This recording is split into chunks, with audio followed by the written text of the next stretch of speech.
அஸ்வினி நட்சத்திரக்காரர்களுக்கு வந்து பார்த்திங்கன்னா மேஷராசி அப்படின்னு சொல்லும் பொழுது செவ்வாயின் ஆதிக்கம் இருந்தாலும் அஸ்வினி நட்சத்திரத்திற்கு ஆரம்ப தசா காலம் வந்து கேத்து. ஸோ கொஞ்சம் நல்ல ஒரு தெளிவான சிந்தனையுடன் இருக்கக்கூடிய ஆன்மீகத்தில் நிறைய வந்து ஒரு ஈடுபாடு இருக்கக்கூடியவர்கள். இன்னொன்று வந்து பார்த்திங்கன்னா அஸ்வினி நட்சத்திரக்காரர்கள் வைத்தியம் பார்த்தால் அந்த அவங்க கையால் ஒரு மருந்தோ இல்லை ஒரு மாத்திரையோ இல்லை அவங்க டாக்டருக்கு படித்து வைத்தியம் பண்ணாங்கன்னா அவளுக்கு டக்குன்னு வந்து கியூர் ஆகுமா.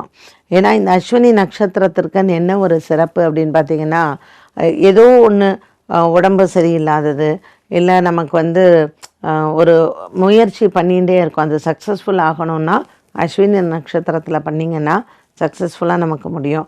அதுவும் அஸ்வினி நட்சத்திரத்துக்கு கேத்து அதிபதி அப்படிங்கிறம்போது பிள்ளையார் தான் நமக்கு இல்லையா. ஸோ அஸ்வினி நட்சத்திரக்காரர்களுக்கு எந்த முயற்சி எடுத்தாலும் அவங்க கையால் நீங்கள் ₹1 வாங்கினீங்கன்னா கூட இப்போ ரொம்ப நாளாக ஒருத்தர் வந்து ஹாஸ்பிட்டல்லையே இருக்கார், நீங்கள் அஸ்வினி நட்சத்திரக்காரர்கள் கையால் ₹1 வாங்கி மருந்து வாங்கி அவங்களுக்கு கொடுங்க, இல்லை அவங்களும் வாங்கி தர சொல்லுங்கள், அவங்களுக்கு உடல் ஆரோக்கியம் சீக்கிரமே சரியாயிடும். அப்படிப்பட்ட ஒரு அற்புதமான நட்சத்திரம் தான் இந்த அஸ்வினி நட்சத்திரம்னு சொல்லக்கூடியது. ஒவ்வொருத்தருடைய கர்மவினை அப்படின்னு இருந்தாலும் இவர்களுக்கு வாழ்க்கையில் என்றைக்குமே தெய்வ அனுகூலம் என்பது நல்லாவே இருக்கும்.